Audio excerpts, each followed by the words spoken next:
from the same wedding that won a This Is Repertoire Award. One of my favourite moments ever. Still can't believe it happened. This is walking along the River Thames in London. Thousands of people out that day. Sunny, really hot day. We're walking to go on the boat, have a little hour on the boat with everyone. I was in front because all of the bride's, the crew are all there. And I looked ahead and I see this naked man there. And this is not Photoshop, this actually happened. From what I believe from doing research, I think nearby there's like a naked festival type thing or something in Chelsea. I don't know if that's true or not.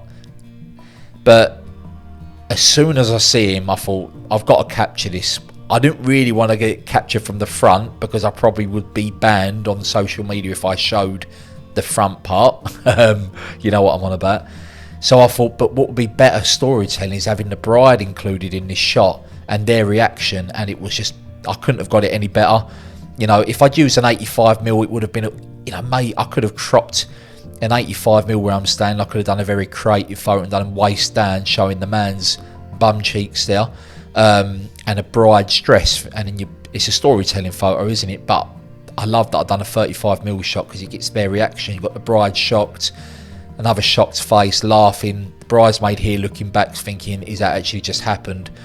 But yeah, using the rule of thirds again, I've got this point here with everyone, including the bride, which I love, and then just over here, touching on the naked man.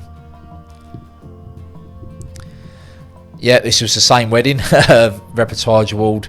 I see these two men blocking their face from the sun, but they were using the wedding invitations.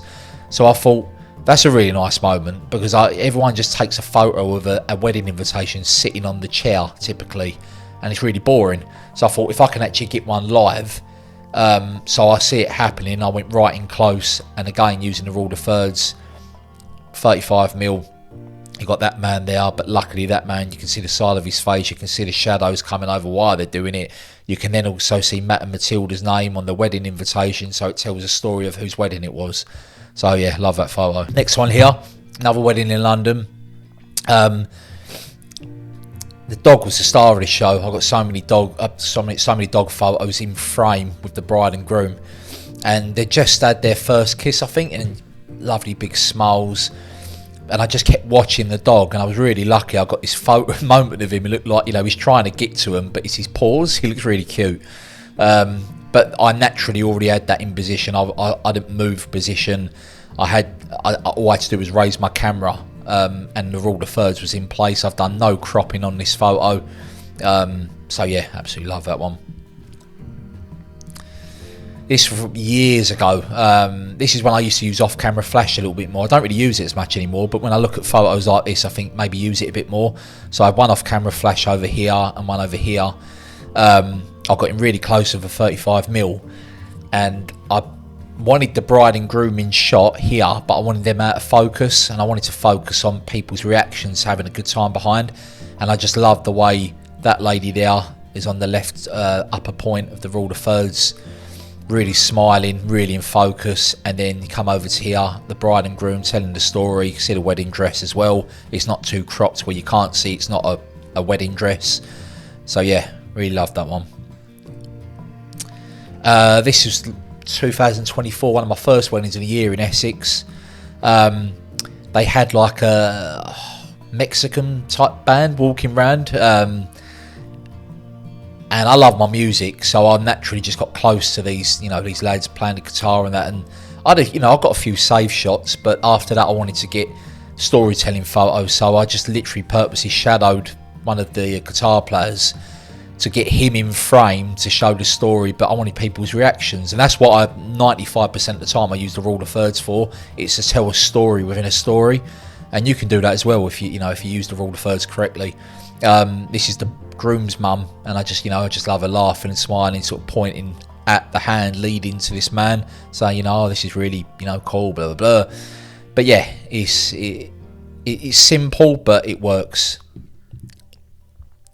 This was in 2024 in Tunnels Beaches in Cornwall or Devon. I can't even remember where it is actually. I see all these kids that this is an action shot. He's jumping over this high pole. Sounds really, but I say no. I didn't want the little kid to get hurt. But part of me, when he's jumping over, I thought it'd be nice if he sort of stacks it a little bit. But in saying that, I wouldn't want him hurt himself. But this works anyway. So I went down on my knees. I stood there I was on my knees for about 3 minutes. Just wait. I got a few shots, but they were okay. But what I wanted was the bride or the groom to come into this rule of thirds here. So the bride, if it was a perfect shot, the bride here, would be there on that point. But you can't always get it perfect. You can see what I've tried to achieve. So the action shots here on the upper left corner, and then we lead across to people mingling.